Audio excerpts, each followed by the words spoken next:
Vamos para Gálatas capítulo 5, nós vamos nos versos 16 a 26. Gálatas capítulo 5, versos 16 a 26.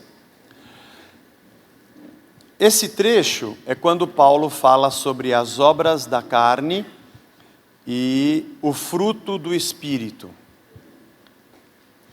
É interessante perceber na carta como Paulo fala do outro evangelho, dos judaizantes, das influências que os irmãos da Galácia estariam recebendo, os ensinos que estavam pervertendo a liberdade de Cristo na obrigatoriedade do cumprimento da lei. E de repente nesse trecho, não que não aconteça em outros momentos, mas de uma forma assim muito incisiva, Paulo faz um mergulho no indivíduo. Falando do evangelho, falando da comunidade, falando da lei, falando da graça, de repente ele faz um mergulho dentro de cada indivíduo, falando sobre a sua vida individualmente, no que diz respeito ao seu pecado, às suas escolhas e ao fruto de Deus em cada servo seu.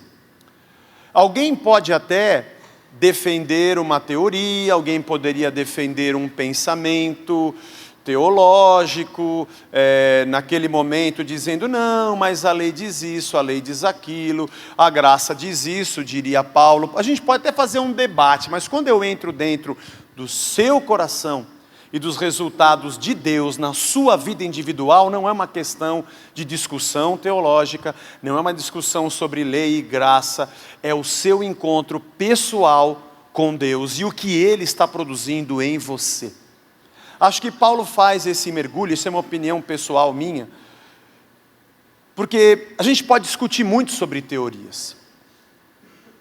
Podemos falar muito sobre de que maneira a gente interpreta isso ou aquilo na Bíblia. Mas a verdade, nua e crua, é que se Jesus Cristo de verdade habitar dentro de nós, e nós tivermos a mente dele, dando o fruto segundo o seu Espírito, a gente vai concordar.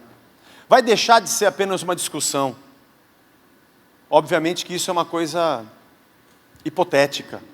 Seria impossível nós termos completamente o sentimento, a visão e a mente que Cristo possuía, até pela nossa limitação nessa carne. Mas dentro das devidas proporções, é exatamente a nossa comunhão com Jesus Cristo que nos torna um, com o mesmo jeito de enxergar o mundo, as mesmas lentes e o mesmo coração, a mesma mente. Vamos então ler esse trecho. Digo, porém, andai no Espírito, e jamais satisfareis a concupiscência da carne. Porque a carne milita contra o Espírito, e o Espírito contra a carne. Porque são opostos entre si, para que não façais o que porventura seja do vosso querer. Mas se sois guiados pelo Espírito, não estáis sob a lei. Está querendo dizer assim, se você tem o Espírito Santo que te conduz, independe da lei.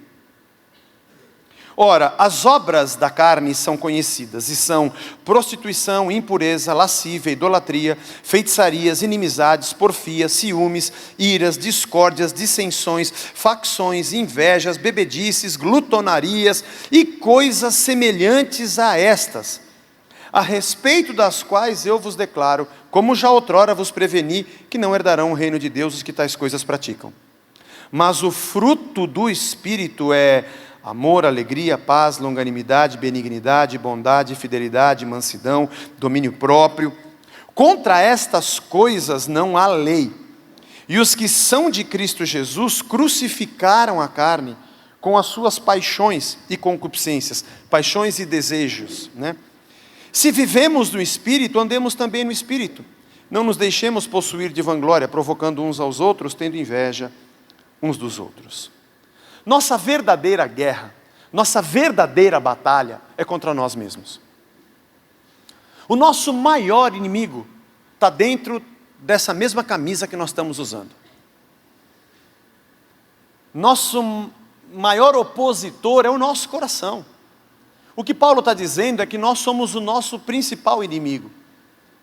Tem muita gente hoje que acha que Satanás é o seu maior inimigo. E guerreia contra coisas externas, geralmente desligadas do seu ser. Então o meu grande inimigo é o que trabalha contra a minha profissão. O meu grande inimigo é o diabo que me deixa desempregado. O meu grande inimigo é esse espírito maligno que quer colocar uma enfermidade ou se opor ao meu caminho. Veja, irmãos, na palavra de Deus nós temos inúmeros exemplos de situações que foram prejudicadas e de oposições externas que foram evidência de que Satanás tentava de alguma forma bloquear o avanço do reino de Deus. É verdade, acontece. Ele vai sim trabalhar externamente para se opor ao avanço do reino. Nós às vezes tomamos isso apenas com o nosso avanço e jogamos a batalha espiritual apenas para o campo da oposição ao nosso avanço pessoal, sem indagarmos se o nosso avanço é igual ao avanço do reino. Colocamos os nossos interesses à frente e quando algo vai errado, dizemos que é Satanás. Mas nunca colocamos esse inimigo morando dentro do mesmo corpo que a gente. E nunca nos colocamos como opositores de nós mesmos. Mas esse é o maior campo de batalha que temos. Porque a maior dificuldade que temos é de verdade nos rendermos a Deus e permitirmos que a sua palavra, que a sua direção reine na nossa vida. Esse é o nosso maior opositor. Em Romanos capítulo 7, verso 19 a 25, Paulo diz assim: porque não faço o bem que prefiro, mas o mal que não quero, esse faço. Mas se eu faço o que eu não quero, já não sou eu que faz, e sim o pecado que habita em mim. Opa! Ele já colocou aqui uma diferença. Na minha cabeça eu quero fazer o bem, mas eu acabo fazendo coisa errada, pô. Então parece que tem dois eu dentro de mim. Tem um que quer fazer o que é bom, e a minha carne, o pecado que habita em mim, que quer fazer o que é errado. Então, ao querer fazer o bem, encontro a lei de que o mal reside em mim. O mal reside em mim. Porque no tocante ao homem interior, eu tenho prazer na lei de Deus, mas vejo nos meus membros, nos meus desejos, outra lei, guerreando contra a lei da minha mente, me faz prisioneiro da lei do pecado que está nos meus membros. Desventurado o homem que sou. Em outras traduções ele diz: miserável homem que sou, quem me livrará desse corpo, dessa morte? Graças a Deus por Jesus Cristo, nosso Senhor, de maneira que eu, de mim mesmo, com a mente, sou escravo da lei de Deus, mas segundo a carne, da lei do pecado. Paulo desvenda no capítulo 7 de Romanos essa guerra. Esse é o seu principal inimigo. Seu principal inimigo não é apenas aquilo que acontece ao seu redor, ou como muita gente acha, vive a vida inteira tentando expulsar demônios que atrapalham isso ou aquilo, mas dentro de si o mal reina. Que acha que a única vitória que existe em Deus é ver algo bem sucedido no seu trabalho externamente, mas continua sendo um eterno derrotado. O que acaba com a sua vida não são os problemas externos. O que mata o homem não é a falta de dinheiro, a falta de comida, de emprego, ou de estar só, ou de um problema no seu casamento, ou algo que lhe aflige ao redor. O que te leva para o inferno e o que te mata não é a ausência de bens ao teu redor, mas é a ausência de Deus dentro de nós. O que nós devemos temer não é aquilo que está ao nosso redor, mas é o mal que está em nós. Por isso, quando aceitamos a Cristo, o Espírito passa a habitar em nós e somos o seu templo. Para que pela ação da sua palavra que nos limpa, João 15:3, vós estáis limpos pelas palavras que tenho falado a vocês, Jesus disse aos discípulos. E pela ação do seu Espírito que habita em nós, que nos constrange do pecado, da justiça, do juízo, nos aponta, nos molda, muda a nossa maneira de enxergar o mundo. O que eu mais preciso é lutar contra mim. Em outro texto, Paulo diz que esmurra o seu próprio corpo. Porque ele consegue reconhecer a sua miserabilidade, pensando: meu Deus, como é que eu fui fazer tal coisa? Nós conseguimos chorar quando algo externo dá errado, e quando algo quebra e não funciona, mas eu não choro quando eu quebro e não funciono. Quando algo na minha vida não vai bem, e não funciona segundo o manual, o meu aparelho ou o meu carro, eu fico doido da vida.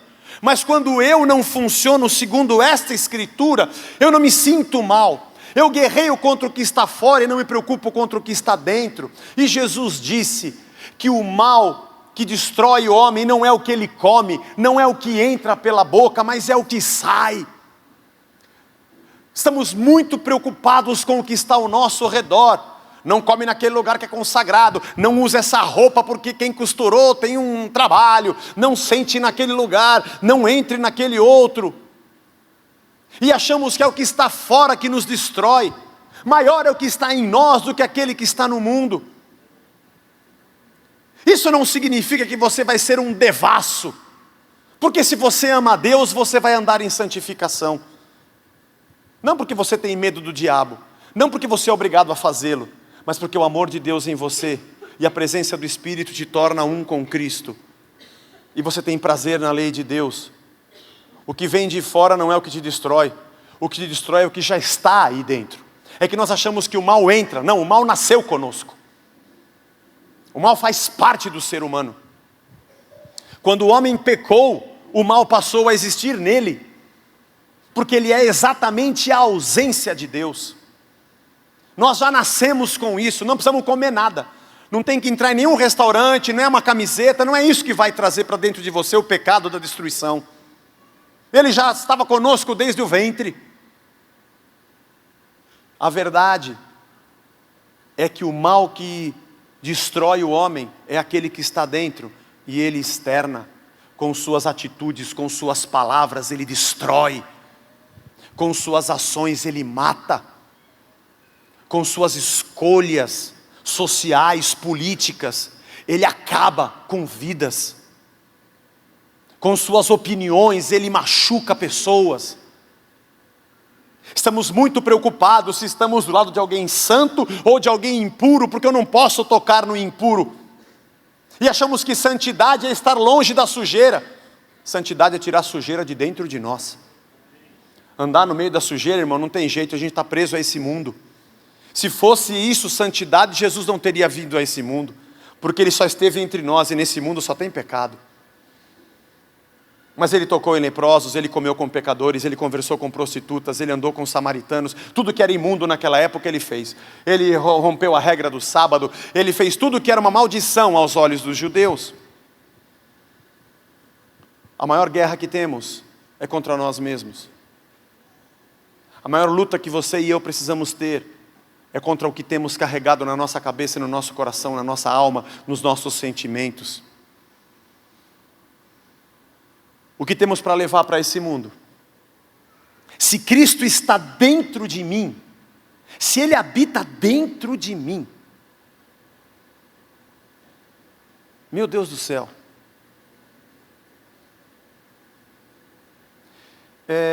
eu não sei se foi num outro culto aqui de manhã ou se foi de noite que eu dei o exemplo do Espiritismo. Foi aqui? Se o espírito de Shakespeare entrasse em você. Eu falei isso aqui? Falei, né? Foi de manhã ou foi de noite? Foi de manhã, né? Então já está pregado, irmão. O Espírito Santo habita em você. Não, eu falei aqui um dia, vou falar bem rápido que o nosso tempo é curto, mas se o espírito de Shakespeare, se pudesse, não que possa, vai falar, Zé virou espírita, não. Caso da Rocha eu sabia. Não, calma, irmão, não estou dizendo que isso é possível, estou dizendo se fosse possível, o espírito do Shakespeare entrar em você. Ia ser o seu corpo, você, só que você ia escrever histórias incríveis, porque na verdade era o Shakespeare e não você. Vamos dizer que em você entrasse, fala um outro aí. Do João do Pulo, não que seja possível, irmão. Não que seja possível. É porque você está falando agora que o espírito das pessoas. Não é isso que eu estou falando. Se fosse possível. Imagina que fosse possível o espírito do João do Pulo entrar em você. Você me dá a mão aqui, tchau Zé. E ir embora para casa. Porque na verdade, mesmo que você fosse idoso,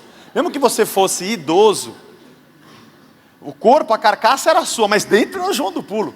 Imagina que o espírito do Einstein. Não estou dizendo, de novo, irmão, não estou dizendo que isso é possível. Vai sair falando que eu estou pregando, estou dizendo que se fosse. que o Einstein entrasse em você. Por fora a carcaça era você. Mas o que as pessoas iam esperar? Iam esperar que você provasse de novo a teoria da relatividade, desse aula, fosse um grande físico.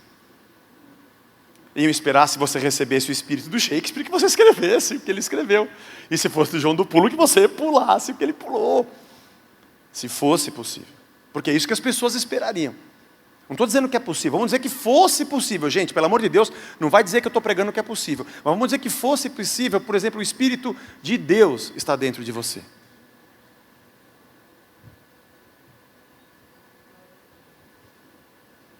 Esse é o problema. É que esse é possível. Mas nós não fazemos o que o Espírito de Deus quer. Esse é o problema. Aliás, a gente é louco para receber a unção do fulano, do beltrano e do ciclano. O de Deus que está em nós, a gente recebe e não usa. Vivemos com um saravá dentro das igrejas, impõe a mão em um e no outro, empurra e passa a geração e passa o poder que eu tenho, que você tem, como se fosse uma coisa que se vendesse. E eu olho para os outros e quero ser igual a ele. Não, se aquele cara prega daquele jeito, se aquele cara canta daquele jeito, se ele passar o que ele tem, eu vou cantar que nem ele. Nós acreditamos nisso. Acreditamos nesse misticismo. Mas o Espírito de Deus que fez de nós templos e habita em nós para nos fazer a imagem de Cristo, esse nós resistimos. Porque nós não queremos ser igual a Cristo, porque Ele foi para a cruz, porque Ele se humilhou.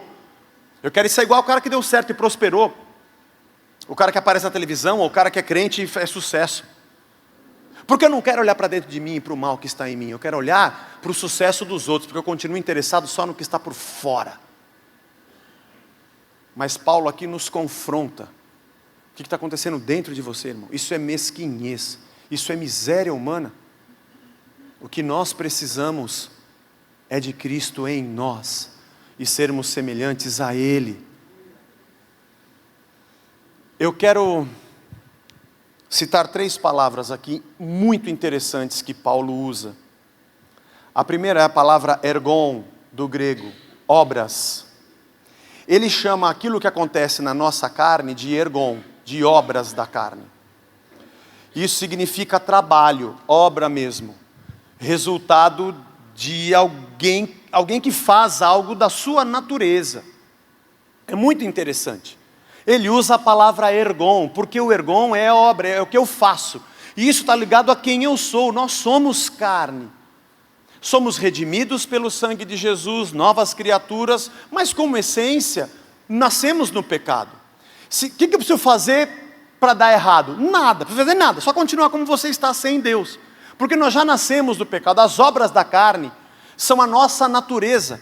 Uns mais, outros menos. Mas o mundo vai caminhando numa degradação, ladeira abaixo, porque isso é natural da carne, é natural do nosso pecado, os ciúmes, as porfias, as competições, as discussões, as brigas, isso é normal, isso é natural. Ele chama de ergon, as obras da nossa carne. Mas no Espírito ele chama de fruto, karpós. O fruto ele se chama fruto, porque ele é gerado diferentemente. Não é apenas algo que é natural de mim mesmo.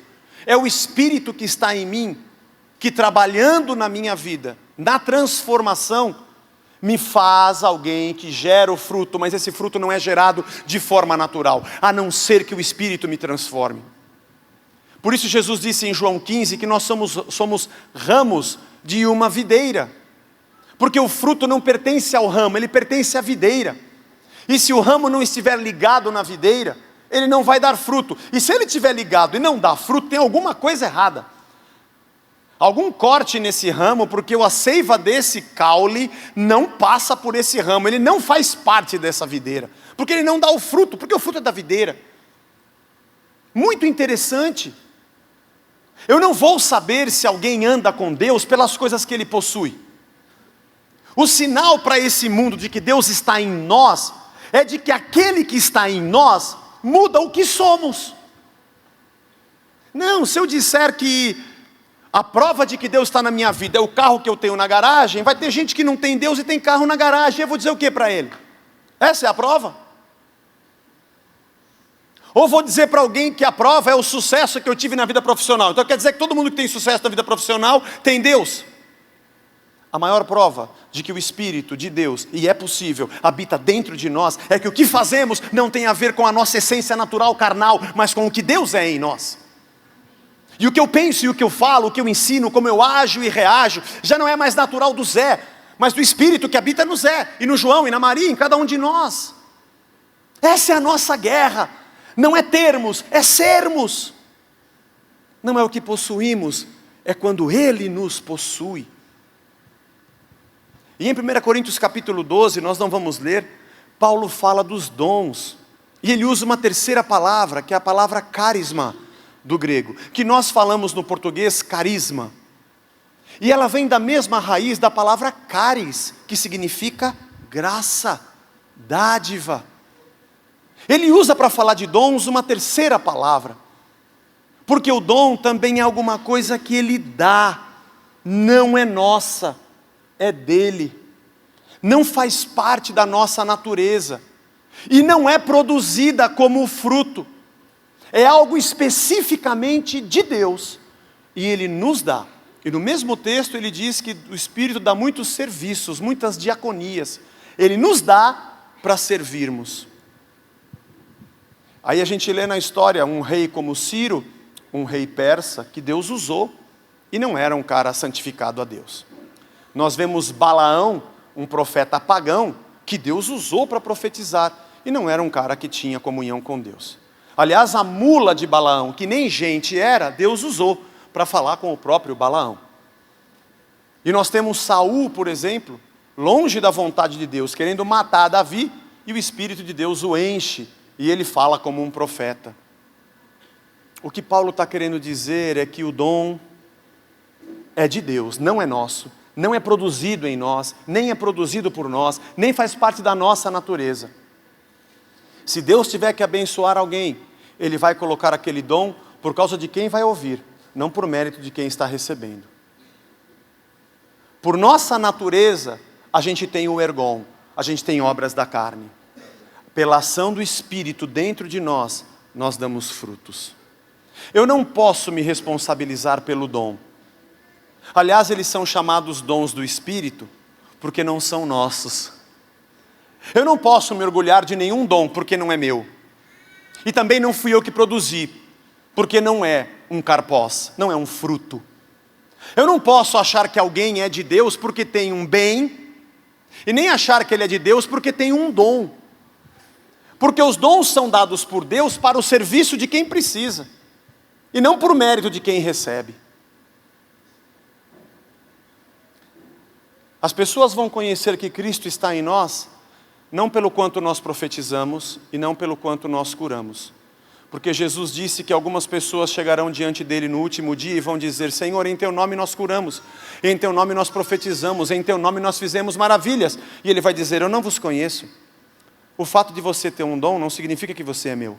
Eu te usei como instrumento para abençoar as outras pessoas. Muita gente me pergunta sobre muitos sinais que se veem em muitos lugares, e dizendo: aquilo não é de Deus. Pode não ser, porque dom não é sinal de que Deus possui ou tomou algo ou alguém. As obras da carne são evidência de que Deus não está lá. Se você quiser saber se Deus está em alguém, e esse alguém pode mudar alguma coisa nesse mundo com o seu testemunho, é com o carpós, é com o fruto, é com amor, paz, bondade, benignidade, mansidão, temperança, domínio próprio, alegria. Contra essas coisas não há lei. Nossos olhos têm se colocado no lugar errado. Estamos muito preocupados com as coisas que possuímos e com os bens que temos. Estamos muito preocupados com as coisas que nos satisfazem. Muito preocupados se temos uma posição na igreja, se temos um dom, se alguém pode nos passar esse dom, se podemos comprar esse dom, se damos uma oferta especial, recebemos um poder de Deus com aquilo. E se a evidência disso nos coloca num lugar acima, porque eu quero usar esse dom para dar vazão ao meu orgulho, à minha ganância. Mas nem nos dons, nem nos bens e nem na carne está a evidência de que alguém é templo da presença de Deus. Paulo dá uma massacrada aqui. E diz que se você é de Deus, e se Cristo habita em você, Ele vai trabalhar em você. E essa carne que deveria ter uma obra natural, um ergon natural, mal, vai passar a dar um fruto bom. Um fruto bom. É o que Deus espera de nós, igreja de Cristo. O fruto é muito mais importante. E quando em 1 Coríntios 13, Paulo diz sobre dons, se eu falasse a língua dos homens e dos anjos, ele vem com o fruto, mas eu não tiver amor, não adianta nada. Eu seria um símbolo que retine, um sino que soa, mas se eu não tiver amor, eu nada serei. O amor é paciente. Aí ele vem só com fruto, é benigno, não arde em ciúmes, não se porta indecentemente, tudo espera, tudo sofre, tudo crê, tudo suporta. Paulo está dizendo, vocês estão fazendo campanha para ter bens e dons, mas vocês estão vazios de Deus. Essa é a igreja que Deus espera. Parece que Paulo escreveu isso aqui ontem, depois da nosso bazar, não foi? É muito atual, é muito recente. Qual é a nossa preocupação? Quem é o nosso inimigo?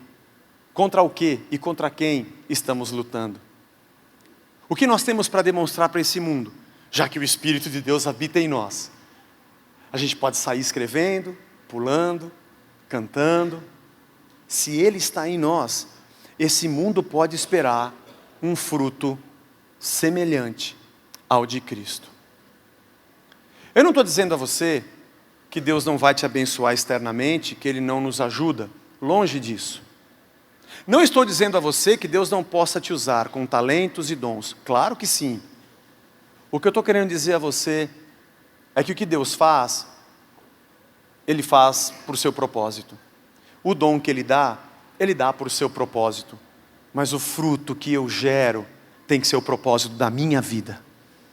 Porque esse é o propósito dEle.